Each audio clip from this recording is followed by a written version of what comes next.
Yang terakhir, waktu sholat di daerah abnormal.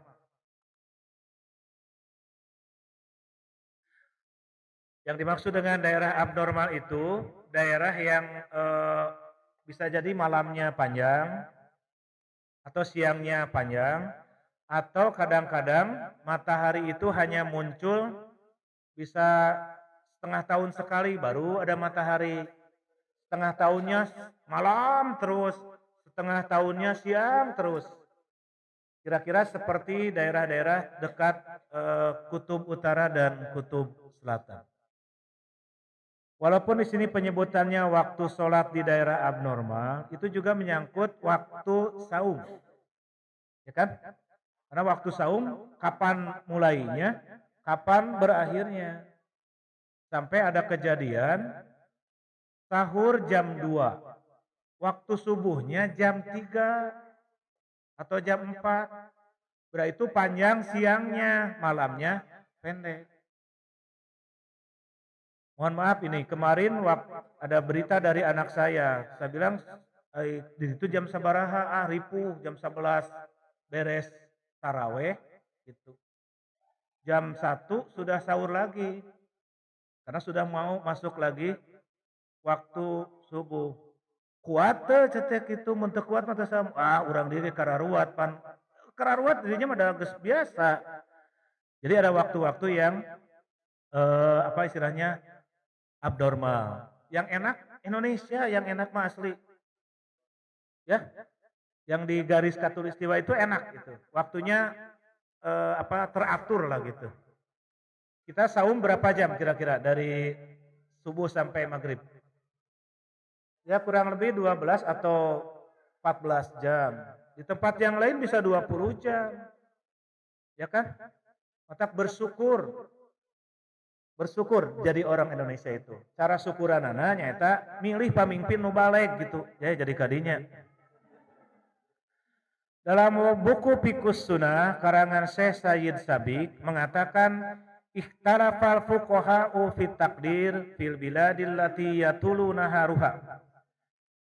Para ulama berbeda pendapat tentang penentuan waktu pada daerah di mana hari sangat panjang dan malam sangat pendek. Wa yaksiru lailuha. Wal baladul lati yaksiru naharuha, dan pada daerah di mana hari sangat pendek dan malam sangat panjang.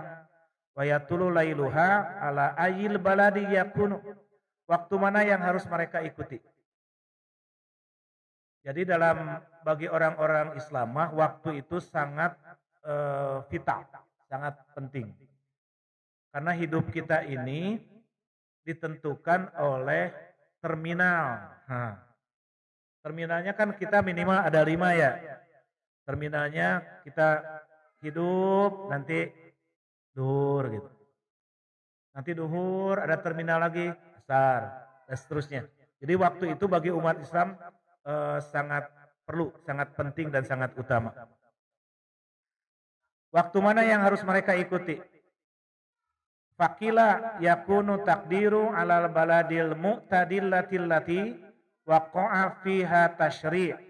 Ada yang mengatakan mereka harus mengikuti pada negeri yang mana hukum Islam itu disyariatkan. Dalam kurung Mekah atau Madinah. Kamakkah wal Madinah.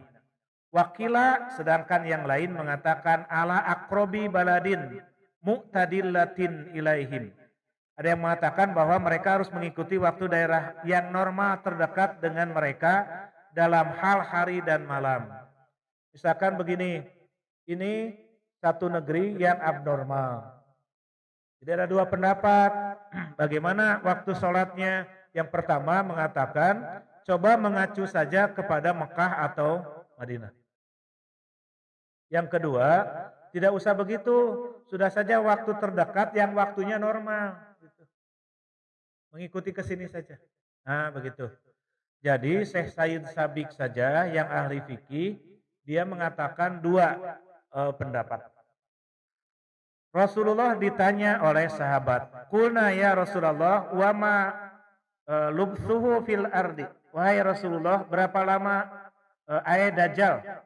Berapa lama Dajjal berada di muka bumi?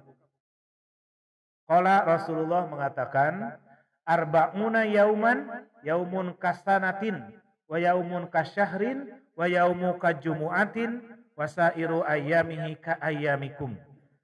Kata Rasulullah, Dajjal tinggal di bumi itu selama 40 hari.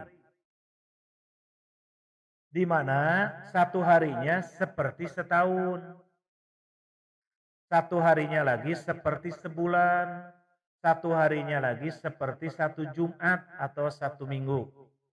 Satu hari lagi seperti hari-hari yang kalian rasakan. Bisa pada tahun tah. Duka dapat seperti. Seperti sekarang saja kan waktu sepertinya cepat kan. Informasi detik itu juga sampai. Karena saking hebatnya teknologi. Sehingga mempercepat kadang-kadang. 24 jam rasanya sekilat. Sekilat pisan terasanya oleh kita. Mereka pun bertanya, kulna para sahabat bertanya, ya Rasulullah, fadzalika yaumul ladzi kasanatin atakfina fihi sholatu yaumin. Wahai Rasulullah, jika satu hari bisa sama seperti satu tahun, apakah kami cukup sholat satu hari saja? Genah pisan satahunan maksudnya mah. Satu hari tapi sholatnya satahunan. Jika ayat nu sholat dengan setahun 2 kali ayat. Mun ayat nu kitu teh gitu. Sehingga dia mengatakan sok atoh teh nu kitu teh alhamdulillah cenah ayeuna mah abdi tiasa sholat Idul Fitri di Lemur. Padahal dari Jakarta tong disebutkan Lemur nama Ciamisnya ada jauh gitu. Alhamdulillah cenah dugi ka Lemur tiasa sholat sunat. Ditanya hari sholat subuh di mana? Eta mah cenah teu kabujeng. Kumaha ari ente ari nu wajib diantep ari sunat dilaksanakeun. Ya da abdi mah cenah sholatna setahun 2 kali. Oh, paingan atuh ari kitu mah. Lumayan cenah sakitu. Ya lumayan lah. Nyerah haroream debat jeung kitu mah. Sok yo oge cenah daek atuh sholat. Kitu. Jadi sholat nanti tibatan. Jika ada orang yang ngaji, nah ngaji tibatan nangkring atau mending ngaji. Orang tadi dikritik, sakio oge abdi mah daek ngaji gitu. Nu tibatan mah. Tibatan ngalamun atau mending ngaji cenah kitu. Tibatan cicing maca Quran tak kitu, teh alasanana tibatan. Apakah kami cukup sholat satu hari saja?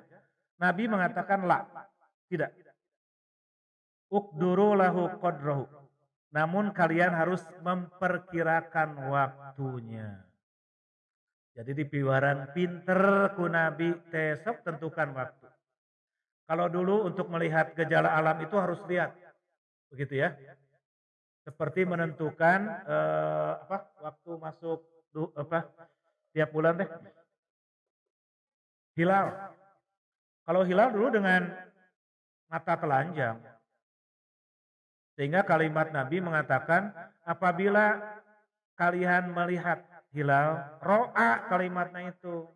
Ada yang mengartikan ro'a itu melihat dengan mata telanjang. Kalau sekarang kan sudah punya alat yang canggih itu. Teleskop jarak jauh yang bisa menentukan. Tapi justru beda, loba keneh beda nu ayeuna tibatan dulu. Apa karena teknologinya canggih jadi berbeda? Tidak tahu kita. Nah itu juga harus dilihat biasanya di pinggir pantai. Titik penentuannya kalau di Jawa Barat biasanya di Sukabumi. Ya di Sukabumi. Kita punya teman-teman matla itu.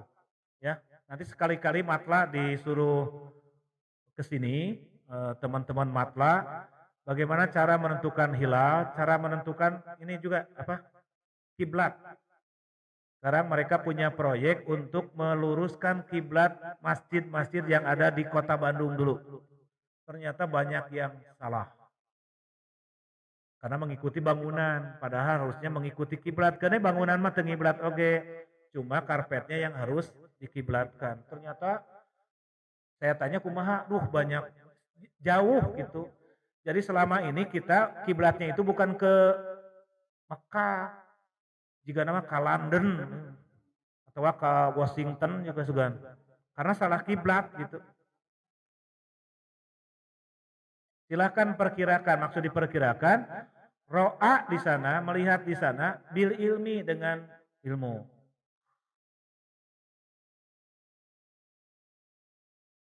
Dan ayat tukang tahu kelanya. Nilila abdi ninggalian tadi. Syekh Muhammad bin Shalih Al-Utsaimin rahimahullah berkata, "Malau kana fi makanin la yata'aqabu fihi al-lail wan naharu fi khilali arba'in wa ishrina sa'atan. Mithlu an yakuna naharuhu yaumaini au salasatan au aktsara wa lailuhu kadzalika fahuna yuqaddiru lahu qadrahu." Adapun pada tempat yang tidak ada pergantian siang dan malam selama 24 jam, misalnya siangnya sepanjang 2-3 hari atau lebih, demikian juga malamnya, maka kondisi ini diperkirakan waktunya.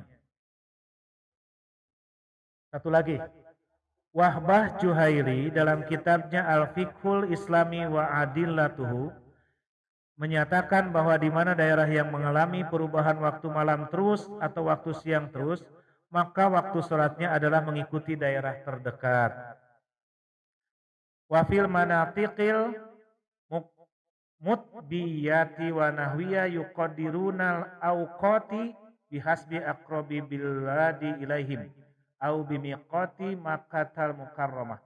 Adapun sholat di daerah-daerah kutub dan sejenisnya, maka waktunya diukur kepada negeri yang dekat dengan mereka atau dengan mikot-mikot Mekah Al-Mukarramah. Jadi untuk daerah abnormal, kesimpulannya 3 lah. 1, mengikuti waktu Makkah. Yang kedua, mengikuti waktu negeri terdekat. Yang ketiga, diperkirakan. Kira-kira begitu. Untuk yang abnormal. Di Panghegar ada ibu-ibu yang anaknya itu di Texas. Yang katanya si waktunya itu kadang-kadang malamnya panjang, siangnya panjang. Dia bertanya sehubungan dengan waktu saum. Saya katakan berapa jam itu? Sekian jam. Kalau masih bisa saum silahkan. Begitu. Kalau tidak ya jangan saum kalau memang tidak kuat.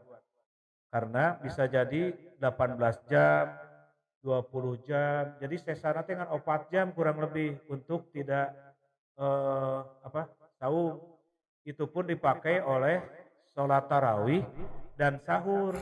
Jadi antara selesai sholat tarawih dengan sahur itu dekat gitu. Yang rata-rata sholat tarawihnya itu sajam lebih. Karena one day, one juz. 1 hari, 1 juz. Eta teh di Texas, Amerika. Ayo di dieu mah kan. 1 juz. Tapi 30 hari. Begitu. Atau negeri terdekat saja. Negeri terdekat yang normal itunya. Yang normal perputaran waktunya. Yang ketiga, kata Nabi, diperkirakan saja. Seperti layaknya kalau kita di satu tempat tidak tahu kiblat, berpikir dulu, kita jangan langsung diperkirakan ya. Kira-kira matahari di mana terbit dan tenggelamnya, sekarang pukul berapa? Oh, kalau posisi matahari di sana berarti kiblatnya di sana. Seperti itu. Kalau tidak muncul matahari, maka kalau di hutan biasanya ada bidang yang basah, yang lembab, ada bidang yang kering. Eta teh biasanya menentukan matahari dan sebagian yang kena matahari, sebagian yang tidak kena matahari. Rada hese diterangkeunana itu ameng mah eta gitu. Balik kan dicabak itu maksudnya kalau ini maksa bageting ku hayang ulin bareng maksud abdi teh gitu. Ai sorangan tuh pugu atuh. Ada bidang-bidang itunya ya, harus dicabak. Ini pohon pinus itu dicabak. Nah, tapi kalau tetap tidak ketemu, tetapnya ditentukan, diperkirakan. Kira-kira kiblat ini sebelah ini. Nah begitu ya. Itu menyangkut juga di daerah-daerah yang abnormal. Alhamdulillah sekian bahasan kita. Waktu-waktu sholat wajib, waktu-waktu dilarangnya sholat, dan waktu-waktu di daerah, waktu sholat di daerah abnormal.